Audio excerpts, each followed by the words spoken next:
Third tool को study कर रहे थे और थर्ड टूल कौन सा है? पैसेंजर। हमने स्टडी किया 3 तरह का पैसेंजर यूज़ होता है, either in form of random, either in form of synthetic और in form of cDNA. A random passenger is obtained by fragmentation of DNA or chromosome by restriction endonuclease enzyme. Synthetic DNA को in vitro में form किया जाता है and it is synthesised from DNA template by using DNA polymerase. cDNA को भी इन vitro में बनाया जाता है। cDNA is obtained from mRNA template by using reverse transcription and reverse transcriptase enzyme, by which process? Reverse transcription process. So random को लेने के लिए एंजाइम कौन सा? Restriction endonuclease. सिंथेटिक के लिए एंजाइम कौन सा? DNA polymerase. एंड cDNA के लिए एंजाइम कौन सा? Reverse transcriptase. एक एक करके लिख लेते हैं। तो सबसे पहला लिखो रैंडम पैसेंजर। पहला आ जाएगा random. Random passenger obtained by fragmentation, obtained by fragmentation of chromosome, obtained by fragmentation of chromosome by restriction endonuclease, by restriction endonuclease, circle करो, restriction endonuclease. Number 2 synthetic passenger. अगला आ जाएगा synthetic passenger. synthetic passenger obtained in vitro, obtained in vitro from DNA template, circle करो, DNA template, from DNA template with help of DNA polymerase, with help of DNA polymerase, circle करो, DNA polymerase. So DNA template use किया जाता है। Enzyme कौन सा use किया जाता है? DNA polymerase. आगे लिखो थर्ड वाला cDNA। नेक्स्ट आ जाएगा cDNA obtained in vitro, obtained in vitro from mRNA template, from mRNA template, circle करो, mRNA template, mRNA template by using a reverse transcriptase, by using a reverse transcriptase, circle करो, a reverse transcriptase. Okay, so यहाँ पे third tool over है, last tool पे आते हैं। अगला heading लिखो fourth tool, fourth tool host cell.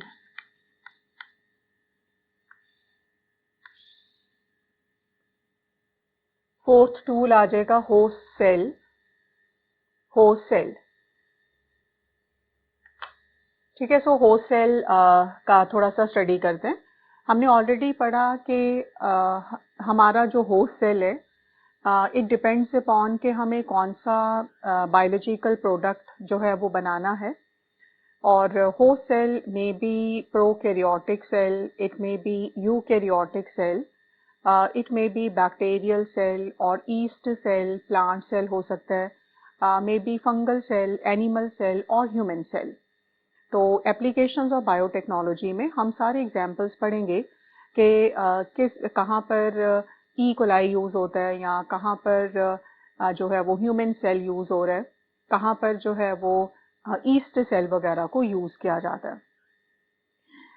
अगर हम यूकैरियोटिक प्रोटीन को प्रोकैरियोटिक होस्ट सेल में बनाएं, जैसा कि हम इंसुलिन को, जो कि एक यूकैरियोटिक प्रोटीन है, जब हम इंसुलिन को ई कोलाई के अंदर बनाते हैं तो ये यूकैरियोटिक प्रोटीन्स अनस्टेबल रहती हैं, ये अनयूजेबल होती हैं एंड ये बायोलॉजिकली इनएक्टिव होती हैं, क्योंकि इनको बायोलॉजिकली एक्टिव बनाने का मैकेनिज्म प्रोकैरियोटिक सेल में एब्सेंट होता है। इन यूकैरियोटिक प्रोटीन्स को हम प्रोकैरियोटिक होस्ट सेल से आइसोलेट करते हैं एंड इन विट्रो में इनको बायोलॉजिकली एक्टिव बनाया जाता है। और इसका जो एग्जाम्पल हम स्टडी करेंगे वो इंसुलिन है, जो आप स्टडी करोगे। तो इंसुलिन में जैसे 2 पॉलीपेप्टाइड्स होते हैं, ये पॉलीपेप्टाइड्स ई कोलाई में फॉर्म होते हैं। पॉलीपेप्टाइड ए एंड बी को ई कोलाई से आइसोलेट किया जाता है, इन विट्रो में लाकर इन दोनों के बीच में डाइसल्फाइड बॉन्ड्स क्रिएट कराई जाती हैं। तो उनको बायोलॉजिकली एक्टिव कहाँ बनाया गया? होस्ट सेल के बाहर लाकर इन विट्रो में। लेकिन अगर हम यूकैरियोटिक प्रोटीन्स को यूकैरियोटिक होस्ट सेल में ही बनाएं, फॉर एग्जांपल ईस्ट सेल में बनाएं, तो यूकैरियोटिक प्रोटीन्स जो हैं वो बायोलॉजिकली एक्टिव होंगी और वो रेडी टू यूज होंगी। तो लेकिन आज सबसे कॉमन होस्ट सेल जो यूज में आ रहा है वो ई कोलाई है, लेकिन जो प्रेफर्ड होस्ट सेल है वो कौन सा है? ईस्ट सेल है, अगर हमें यूकैरियोटिक प्रोटीन्स को होस्ट सेल के अंदर बनाना है। तो हमने ये स्टडी किया कि जब भी हम यूकैरियोटिक प्रोटीन को प्रोकैरियोटिक होस्ट सेल में बनाते हैं तो eukaryotic proteins unstable, unusable and biologically inactive ही रहती हैं। इन्हें हम इन विट्रो में लाकर बायोलॉजिकली एक्टिव बनाते हैं। लेकिन अगर इन्हीं यूकैरियोटिक प्रोटीन्स को हम यूकैरियोटिक होस्ट सेल में बनाएं तो वो रेडी टू यूज होंगी, क्योंकि वो बायोलॉजिकली एक्टिव होती हैं। सबसे कॉमन होस्ट सेल कौन सा यूज में आ रहा है? E coli. लेकिन जो प्रेफर्ड होस्ट सेल है वो कौन सा है? It is yeast cell. किसके लिए? For making eukaryotic proteins. ठीक है, तो इतना पार्ट है, इसको नोट करो। पहला लाइन देखो, host cell may be bacterial, comma yeast cell, plant, animal or human cell, plant, animal or human cell according to requirement, according to a requirement। अब आप एक लाइन छोड़ो, एक लाइन छोड़ने के बाद लिखो, when eukaryotic proteins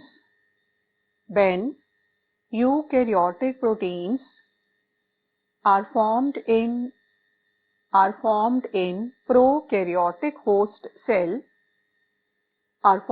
prokaryotic host cell, then these eukaryotic proteins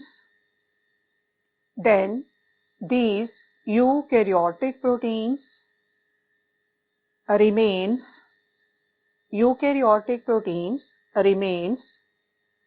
unstable, unusable and biologically inactive. Underline, remains unstable, unusable, biologically inactive. These proteins are isolated from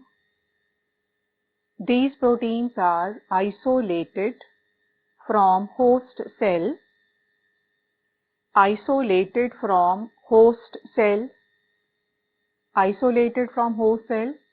and are made biologically active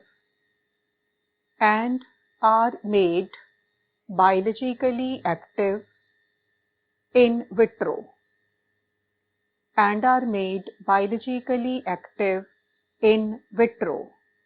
For example, human insulin. हम आगे applications में इसको पढ़ेंगे, human insulin को। 2 line छोड़ के उसके बाद देखो, when eukaryotic proteins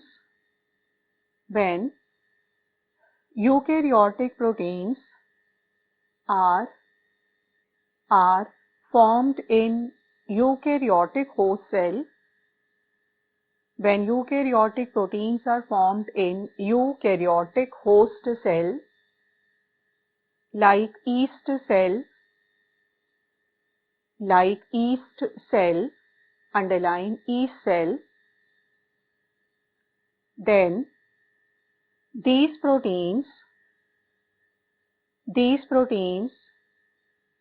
are biologically active and ready to use. Are biologically active and ready to use. Ready to use. एक लाइन छोड़ के लिखो. Therefore, preferred host cell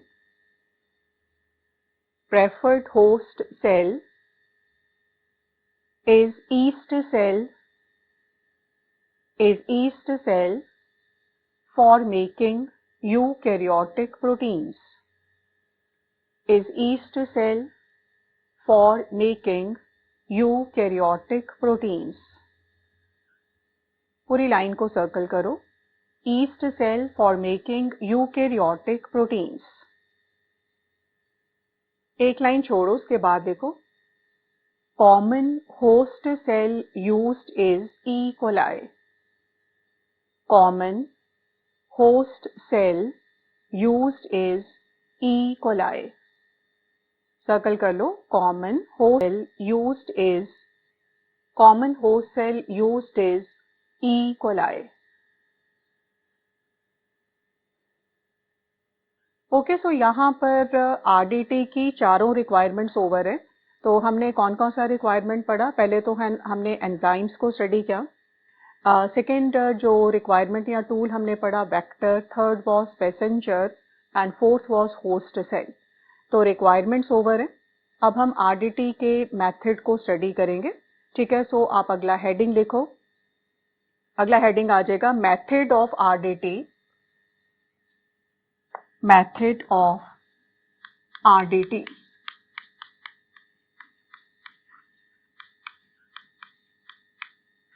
Method of RDT. इसमें लिखो steps. Method of RDT steps. Number 1. Steps में लिखो number 1. Isolation of DNA. Number 1. Isolation of DNA. Number 2. Vector. Number 2. Vector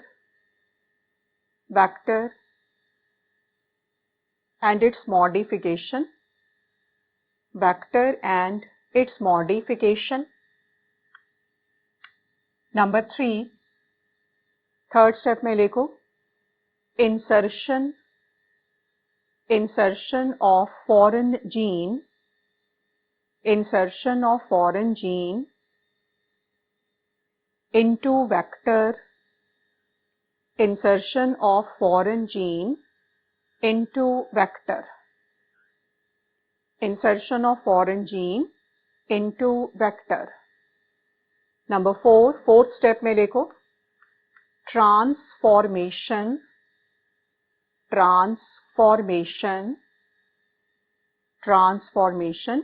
Number 5. Fifth step लिखो separation of transformant. Separation of transformant from non-transformant. Separation of transformants from non-transformants. Next step, separation of recombinants from non-recombinants. Separation of recombinants from non-recombinants. Separation of recombinants from non-recombinants.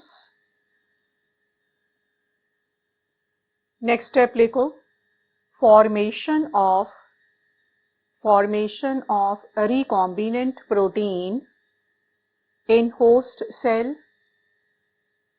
formation of a recombinant protein in host cell, formation of recombinant protein in host cell. Last step आ जाएगा, last step में देखो downstream process, last step is downstream process, downstream process.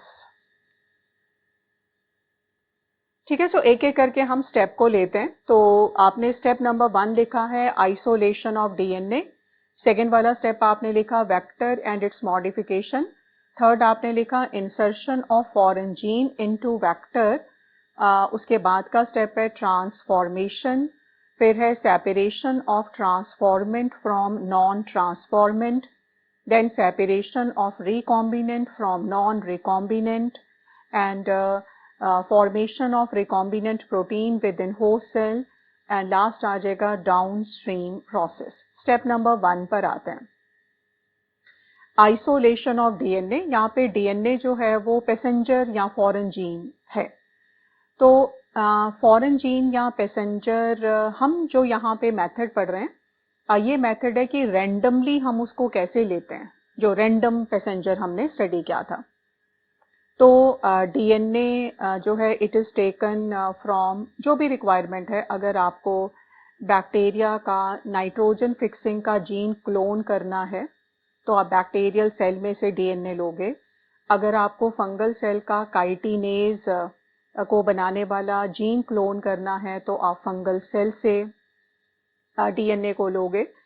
अगर आपको जो है वो human cell से इंसुलिन वाला जीन लेना है तो आप ह्यूमन सेल को लोगे। तो आपका पैसेंजर जीन के हिसाब से आपका जो है वो जहाँ जो सेल है जहाँ से आपको डीएनए को लेना है।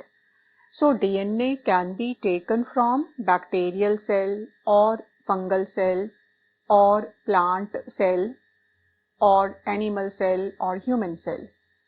तो अगर हमें प्लांट सेल से डीएनए को लेना है तो प्लांट सेल को हम सेल्यूलेज से ट्रीट करेंगे। अगर फंगल सेल से लेना है तो काइटिनेज से हम ट्रीट करेंगे।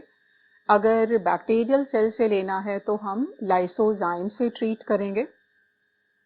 अगर हमें डीएनए को एनिमल सेल से लेना है तो हम डिटर्जेंट से उनको ट्रीट करते हैं। अलग अलग तरह के डिटर्जेंट्स होते हैं, उनसे ट्रीट करते हैं। जो भी डीएनए आपने आइसोलेट किया उस डीएनए को जो है वो दैट इज एक तो एंजाइम से कट कर लिया गया या जो भी आपको जीन का रिक्वायरमेंट है, एंड अब इस डीएनए को ट्रीट कर लिया जाएगा बाय प्रोटीएजेस एंजाइम, क्योंकि हमें सिर्फ डीएनए चाहिए। तो जब डीएनए को आप सेल से बाहर निकालोगे तो वो डीएनए के साथ और भी बड़े सारे बायोकेमिकल्स होंगे, आरएनए होगा, प्रोटीन्स होंगे और बायोकेमिकल्स होंगे। तो प्रोटीएजेस से ट्रीट कर लिया जाता है, आरएनए से ट्रीट कर लिया जाता है ताकि प्रोटीन डाइजेस्ट हो जाए, आरएनए डाइजेस्ट हो जाए, एंड कुछ और ट्रीटमेंट्स दिए जाते हैं ताकि बाकी के जो बायोकेमिकल्स हैं डीएनए को छोड़कर वो डाइजेस्ट हो जाएं। अब हम जो टेस्ट ट्यूब में जिसमें डीएनए है आपके पास, उसमें चिल्ड इथेनॉल डाला जाता है एंड जो प्योरीफाइड डीएनए है वो प्रेसिपिटेट हो जाता है और इस प्योर डीएनए को टेस्ट ट्यूब में से बाहर निकाल लिया जाता है। और इस removal of DNA that is ये जो डीएनए को हम ट्यूब से बाहर निकालते हैं, this is known as spooling बोला जाता है इसको।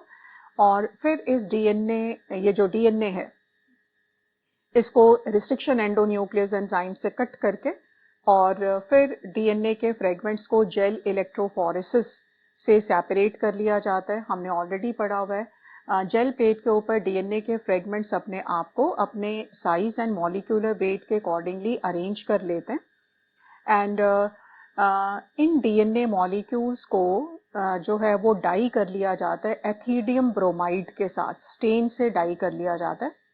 और जब हम जेल प्लेट को यूवी में एक्सपोज करते हैं तो डीएनए के फ्रेगमेंट्स जो जेल प्लेट के ऊपर हैं वो हमें ऑरेंज बैंड्स की फॉर्म में नज़र आते हैं। और फिर हम जो है वो डीएनए के फ्रेगमेंट को जेल पीस में से बाहर निकाल लेते हैं, जिसको हम एल्यूजन बोलते हैं। जो जीन हमें चाहिए उस जीन को हम मार्कर जीन की हेल्प से सिलेक्ट करते हैं एंड डीएनए को या जीन को जेल पीस में से बाहर निकालना इज एल्यूजन। इसको क्या बोला जाता है? एल्यूजन। अब आप इसको पैसेंजर जीन की तरह यूज करते हो। इतने पार्ट को हम दोबारा से ले लेते हैं। हम डीएनए को सेल में से बाहर निकालते हैं और डीएनए को हम प्रोटीएजेज एंजाइम से ट्रीट करते हैं, आरएनएज एंजाइम से ट्रीट करते हैं ताकि प्रोटीन आरएनए डाइजेस्ट हो जाएं। कुछ और ट्रीटमेंट्स देते हैं ताकि अदर बायोकेमिकल्स जो हैं वो भी डाइजेस्ट हो जाएं। अब हम चिल्ड इथेनॉल डालते हैं डीएनए में एंड प्योरीफाइड डीएनए प्रेसिपिटेट्स की फॉर्म में आ जाता है। अब हम इस डीएनए को जो है वो ट्यूब से बाहर निकालते हैं, स्पूलिंग बोला जाता है। डीएनए को रिस्ट्रिक्शन एंडोन्यूक्लियस एंजाइम से कट कर लिया जाता है और फिर इन डीएनए फ्रेगमेंट्स को जो है वो फ्रेगमेंट्स में कट कर जो है वो जेल इलेक्ट्रोफोरेसिस से इसको सेपरेट कर लिया जाता है एंड जेल प्लेट के ऊपर डीएनए के फ्रेगमेंट्स अरेंज हो जाते हैं अपने साइज, अपने मॉलिक्यूलर वेट के अकॉर्डिंगली। इन डीएनए फ्रेगमेंट्स को हम एथिडियम ब्रोमाइड से स्टेन कर लेते हैं जेल प्लेट के ऊपर। फिर हम इस जेल प्लेट को यूवी में एक्सपोजर देते हैं एंड यूवी में डीएनए के फ्रेगमेंट्स जो है वो ऑरेंज बैंड्स की फॉर्म में नज़र आते हैं और फिर हम जेल पीस में से फ्रेगमेंट को बाहर निकाल लेते हैं। इसको जो है वो एल्यूजन बोला जाता है। अब आपके पास पैसेंजर डीएनए है। अब हम सेकेंड वेक्टर पर आते हैं। तो बड़े सारे वेक्टर्स हमने स्टडी किए, लेकिन सबसे कॉमन वेक्टर जो यूज में आता है दैट वेक्टर इज प्लाज्मिड। और हम जो मेथड स्टडी करने जा रहे हैं इस मेथड में जो प्लाज्मिड हम यूज कर रहे हैं दैट प्लाज्मिड इज PBr322। तो आपने स्टडी किया कि PBr322 में सिलेक्टेबल मार्कर कौन सा? टेट्रासाइक्लिन रेजिस्टेंट जीन है।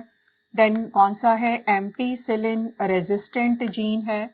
टेट्रासाइक्लिन जीन में किस किस का रिस्ट्रिक्शन साइट है? BAMH1 का है, देन SAL1 का है, EcoR1 का साइट है और यहाँ पे किसका साइट है? PVU1 का साइट है, देन PST1 का साइट है, then ROP region and ORI region है, ORI region, then ROP region. Even ROP region में किसका रिस्ट्रिक्शन साइट है? PVU2 का रिस्ट्रिक्शन साइट है और ऊपर जो है वो EcoR1 का, देन CLA1 का एंड HIND3 का रिस्ट्रिक्शन साइट है। तो PBr322 जो हमने स्टडी किया हुआ है। हम सेकेंड वाले को स्टडी कर रहे हैं, स्टेप को, वेक्टर को। तो हमने ये स्टडी किया कि कॉमन वेक्टर जो यूज होता है वो कौन सा है? It is plasmid. और इस प्लाज्मिड में ORI का होना ज़रूरी है। सिलेक्टेबल मार्कर्स जो है वो ऐड किए जाते हैं। रिस्ट्रिक्शन साइट्स जो हैं उनको चेक किया जाता है एंड ROP रीजन जो है उसको चेक किया जाता है। ORI पर आते हैं। प्लाज्मिड का ORI वो सीक्वेंस है जहां से डीएनए का रेप्लिकेशन शुरू होगा। ORI जो है वो रेप्लिकेशन को स्टार्ट कराता है और ORI का एक और फंक्शन भी है कि ये ORI कंट्रोल करता है कि ये प्लाज्मिड कितनी बार रेप्लिकेट होगा और ये प्लाज्मिड जो है वो किस सेल में रेप्लिकेट होगा। मतलब वो प्रोकैरियोट में रेप्लिकेट होगा या फिर वो यूकैरियोट में रेप्लिकेट होगा।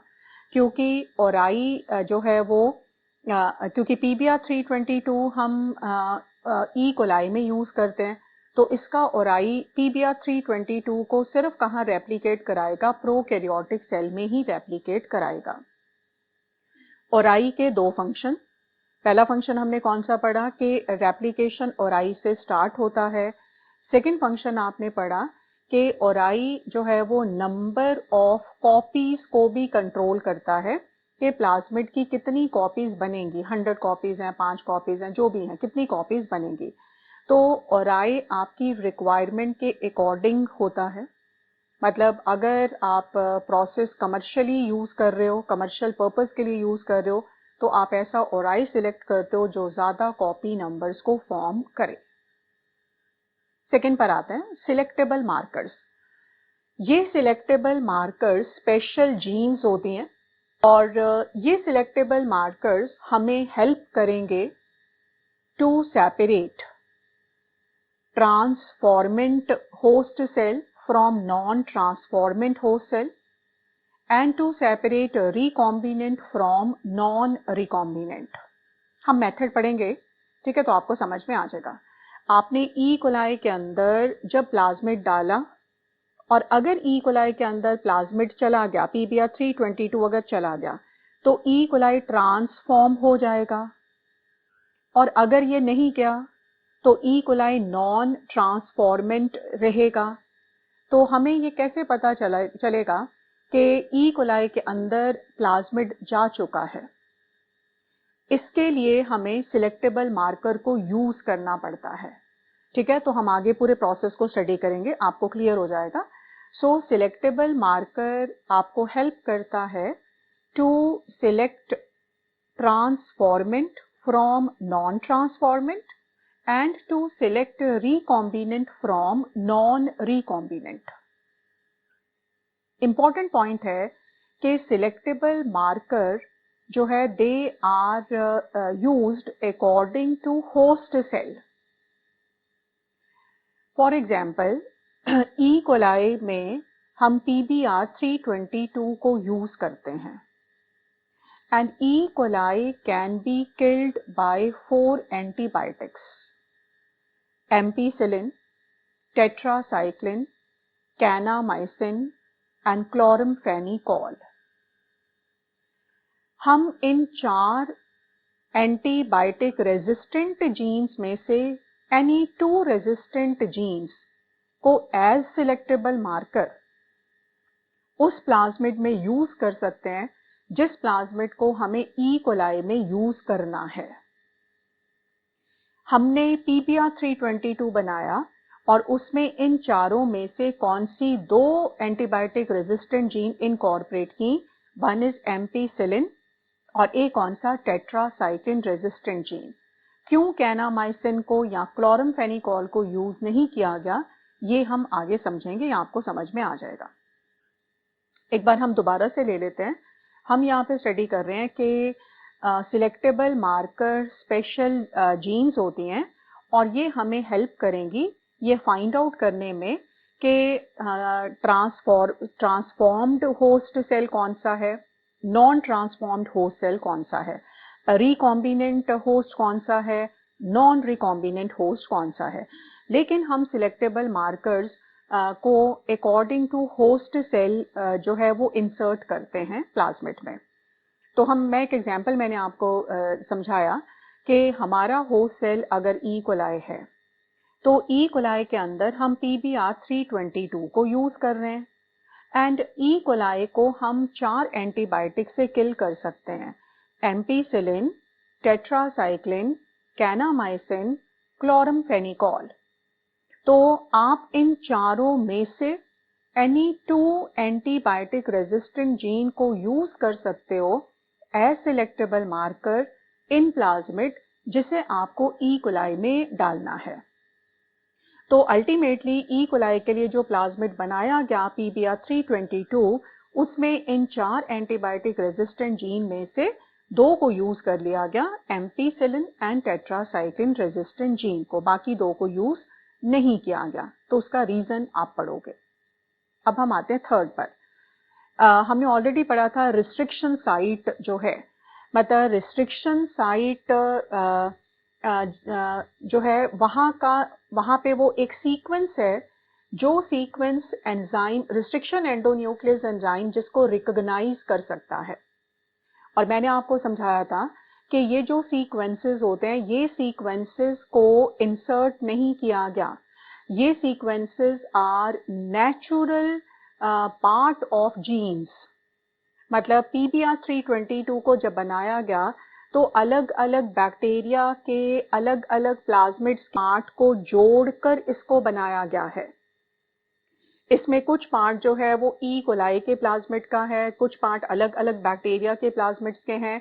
एंड ये जो एम्पीसिलिन रेजिस्टेंट जीन या टेट्रासाइक्लिन रेजिस्टेंट जीन है, ये कुछ और बैक्टीरिया के प्लाज्मिड्स में से लेकर यहाँ पे जोड़ा गया है।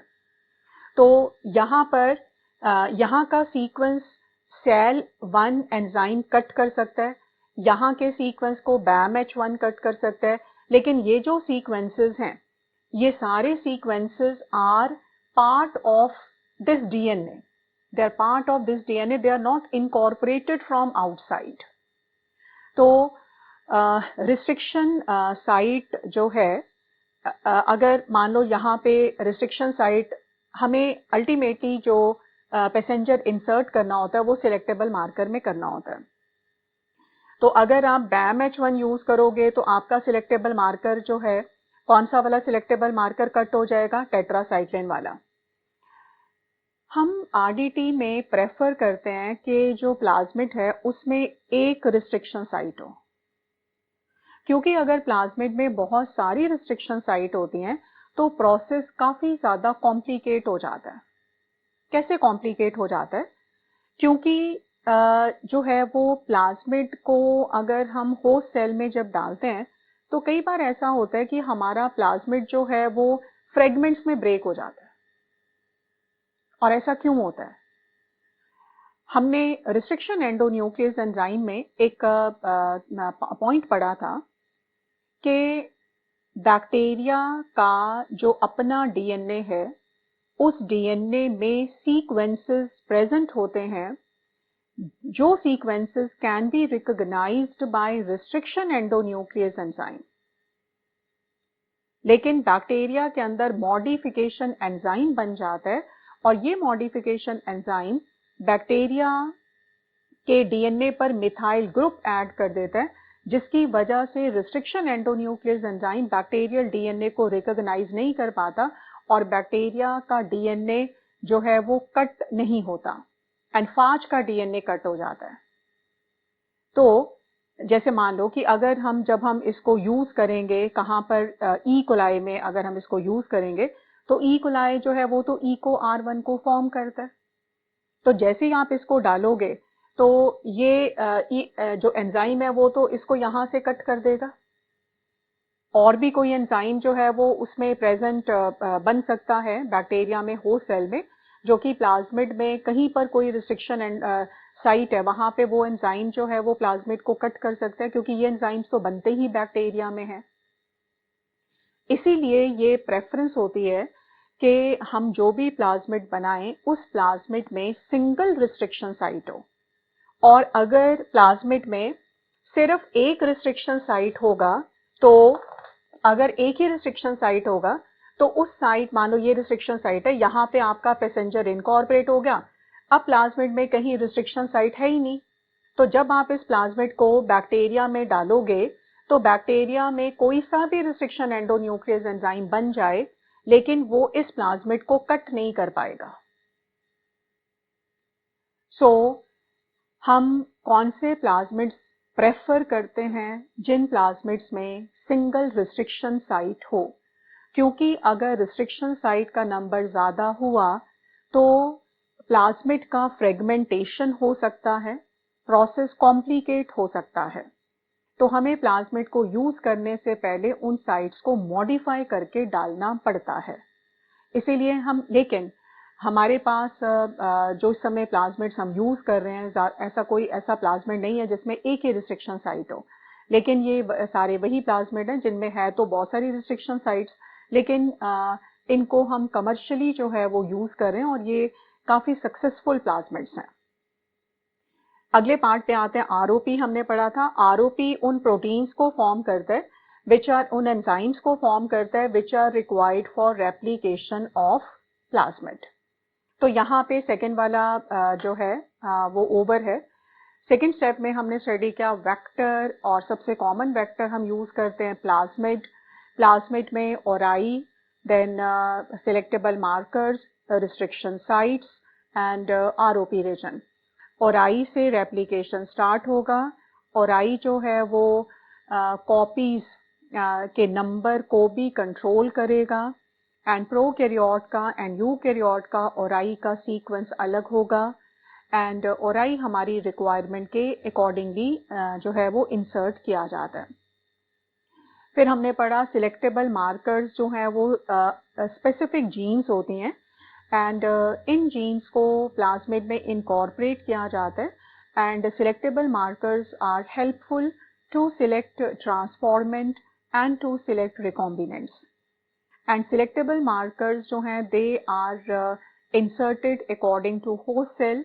तो जैसे हमने स्टडी किया कि जो ई कोलाई का पीबीआर 322 है उसमें कैनामाइसिन एंड क्लोरमफेनिकोल को नहीं डाला गया, सिर्फ ampicillin and tetracycline resistant gene जो है उसको इंसर्ट किया गया क्योंकि कैनामाइसिन वाले में एंड क्लोरमफेनिकोल रेजिस्टेंट जीन में रिस्ट्रिक्शन साइट का नंबर ज़्यादा है तो उनको प्रेफर कर लिया गया जिनमें रिस्ट्रिक्शन साइट का नंबर क्या है, कम है।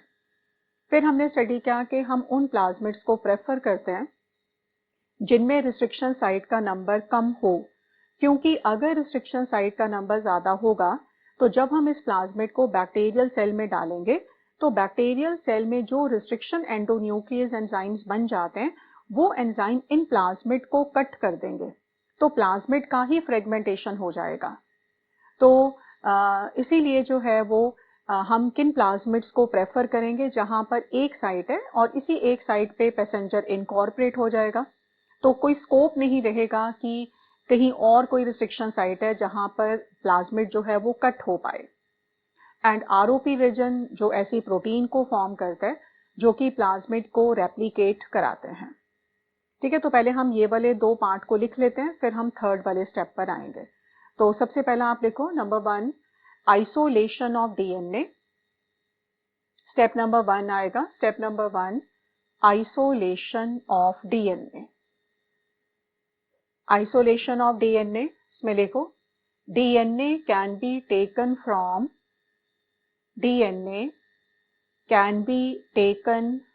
from bacterial, fungal, plant, animal or human cell by treating the cell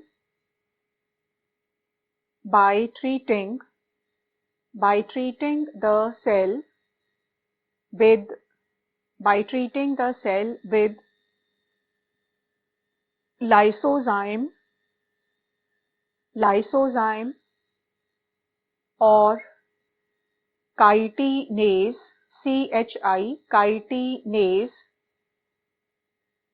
or cellulase or detergents respectively,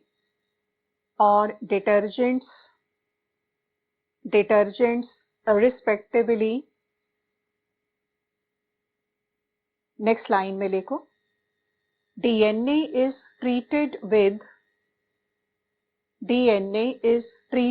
with proteases and RNases,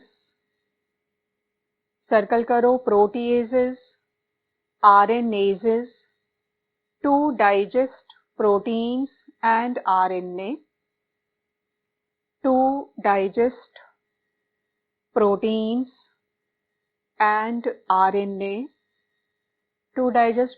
and RNA, Next line में DNA is treated with other chemicals also,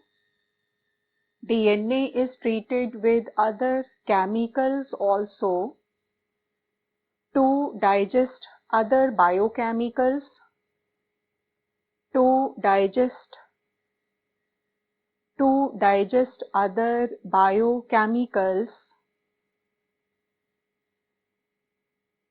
Next line में chilled ethanol is added in DNA. chilled ethanol is added in DNA, comma, purified DNA precipitates out, purified DNA precipitates out. Next line में DNA is taken out from tube, DNA is taken out from tube, bracket में spooling, bracket में आ जाएगा spooling, circle करो spooling, DNA is taken out from tube, bracket में आएगा spooling. Next line में DNA is cut by restriction endonuclease, DNA is cut by restriction endonuclease.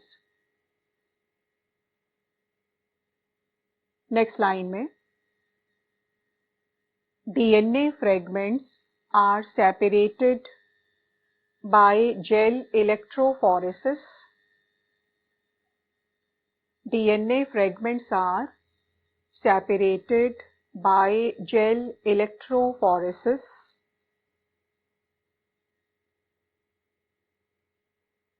Next line, on gel plate, comma, DNA fragments are arranged according to their size and molecular weight, are arranged according to their size and molecular weight,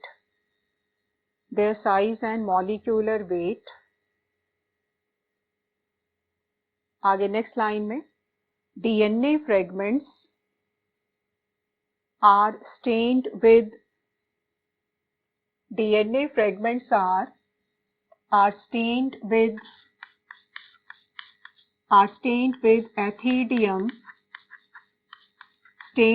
ethidium bromide,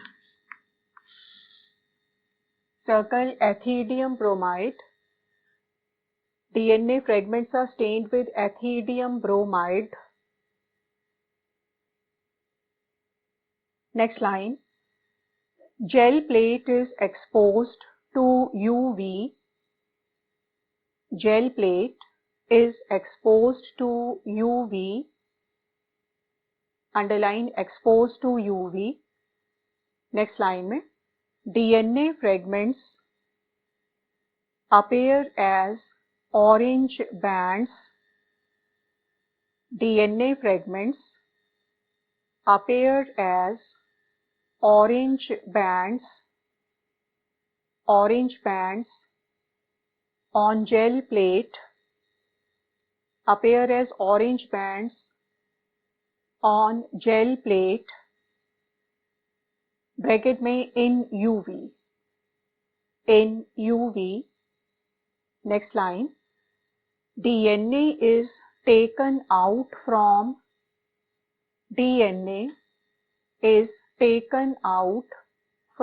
gel piece, DNA is taken out from gel piece. It is known as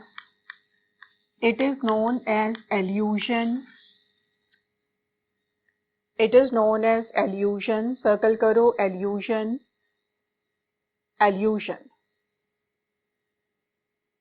Next line में this DNA is used as passenger. This DNA is used as passenger. यहाँ पे step number 1 over है. अब आप 2 line छोड़ो और उसके बाद देखो step number 2 vector. Step number 2 आएगा वेक्टर. वेक्टर के आगे लिखो common vector used is plasmid. Common vector common vector used is plasmid. Next line में following are parts of plasmid. Following are parts of plasmid. Number 1, ORAe. Number 2, selectable markers. Number 3, restriction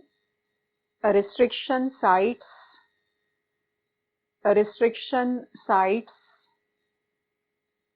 Number 4, ROP. Number 4, ROP. पहला लिखो number 1 ORAe. Number 1 ORAe. Underline करो ORAe. इसके आगे लिखो it is DNA sequence. It is DNA sequence from where replication of plasmid starts. From where replication of plasmid starts. Replication of plasmid starts.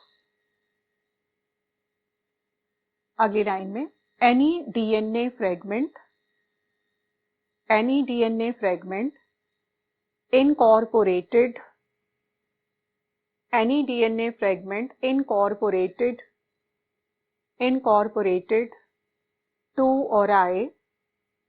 incorporated to ORAe replicates.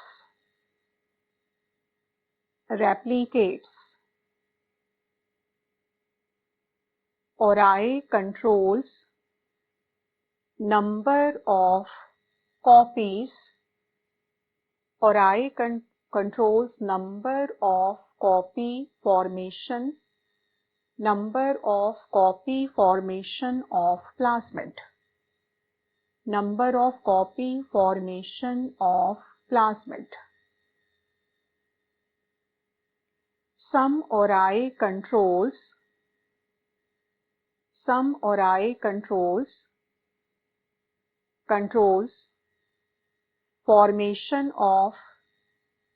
formation of less number, and some controls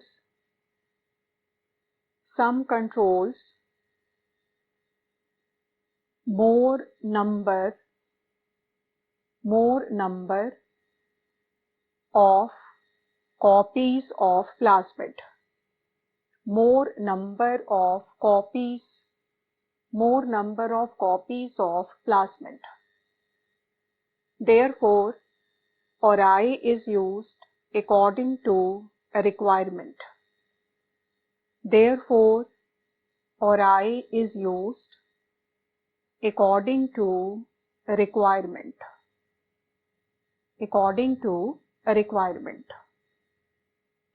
ORAe के बाद एक line छोड़ो और उसके बाद लिखो second selectable markers. Underline करो selectable markers. इसके आगे लिखो these are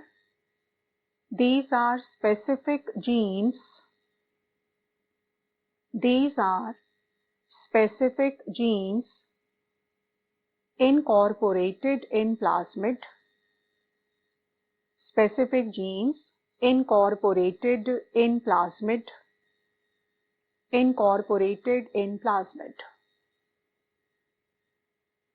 Markers helps to separate transformant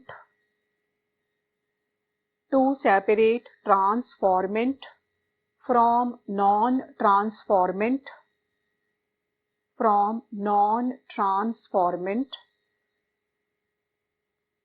and to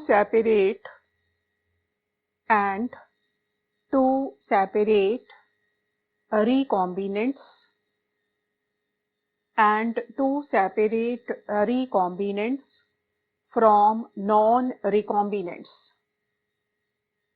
and to separate recombinants from non-recombinants. From non-recombinants. Next line में लिखो. These markers are used according to requirement. These markers are used according to host cell. These markers are used according to host cell. Are used according to host cell. Next line में. For example, PBR 322. For example, PBR 322 is used in E. coli. PBR 322 is used in E. coli. Next line में. E. coli can be killed.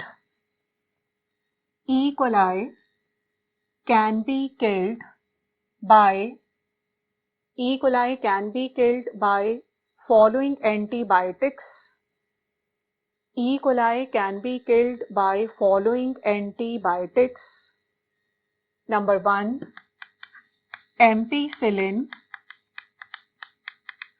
Ampicillin. Number 2, tetracycline. Number 3, kanamycin. Number 4,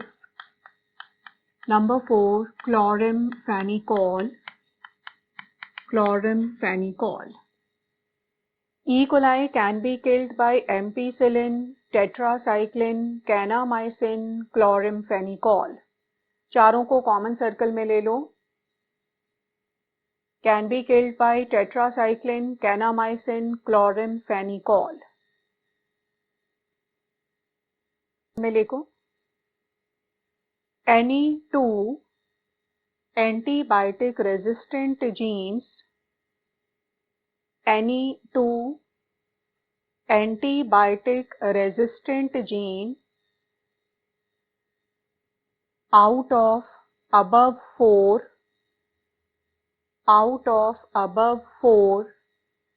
can be used as selectable marker. Can be used as selectable marker. Can be used as selectable marker in plasmid. In plasmid, which is used in E. coli. In plasmid, which is used in E. coli. Which is used in E. coli.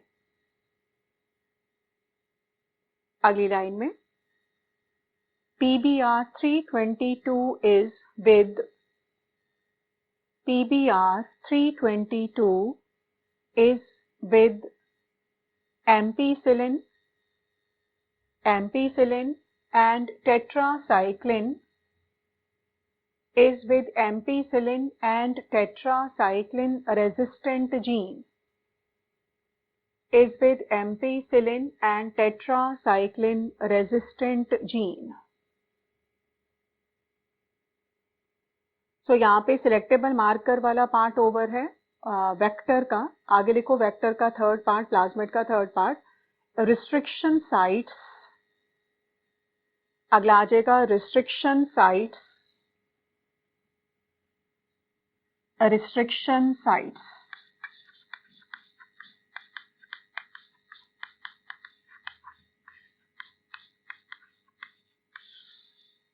These are sequences. These are sequences in plasmid. These are sequences in plasmid which can be recognized by a restriction endonuclease. Which can be recognized by restriction endonuclease. Restriction endonuclease. अगली line में in RDT process comma endonuclease enzyme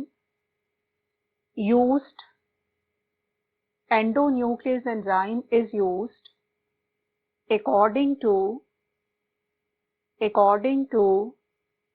a restriction site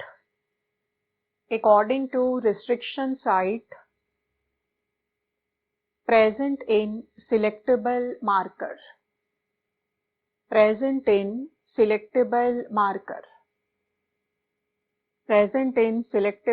marker अगली line में देखो plasmid having one restriction site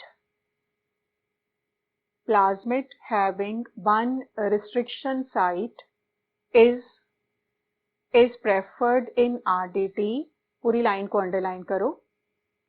Plasmid with one restriction site is preferred in RDT. अगली line में because plasmid with many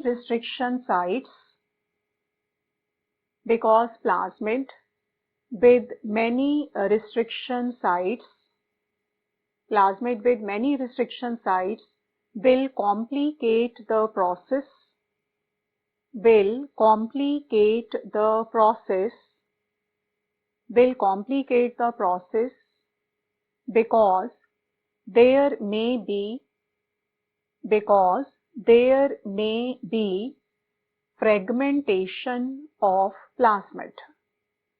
because there may be fragmentation of plasmid. आप इस पूरी line को circle करो. Because plasmid with many restriction sites will complicate the process because there may be fragmentation of plasmid in bacterial cell.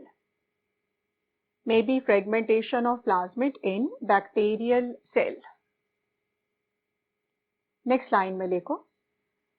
The part of plasmid having many restriction sites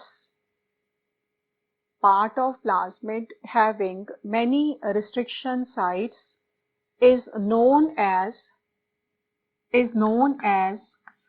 polylinker or multiple cloning site.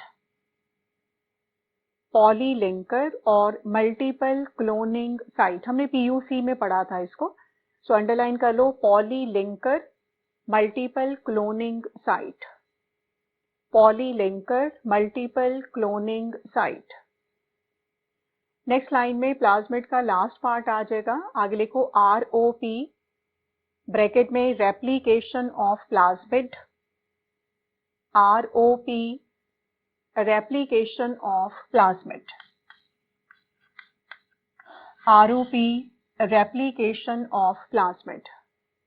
This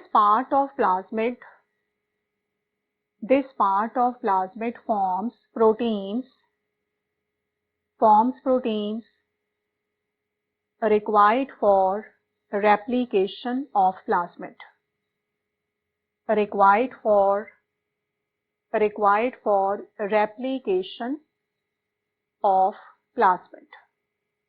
replication of plasmid. यहाँ पे जो है वो step के process के 2 steps over हैं. ठीक है. सो बाकी स्टेप्स नेक्स्ट क्लास में करेंगे. आप आगे लिख लो. Step number 3 insertion of foreign gene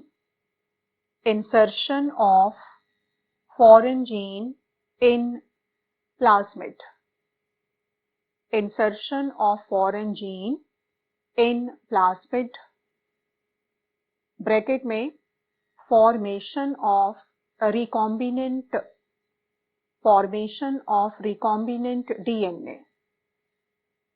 formation of recombinant DNA. ठीक है. सो बाकी स्टेप्स नेक्स्ट क्लास में आप स्टडी करोगे.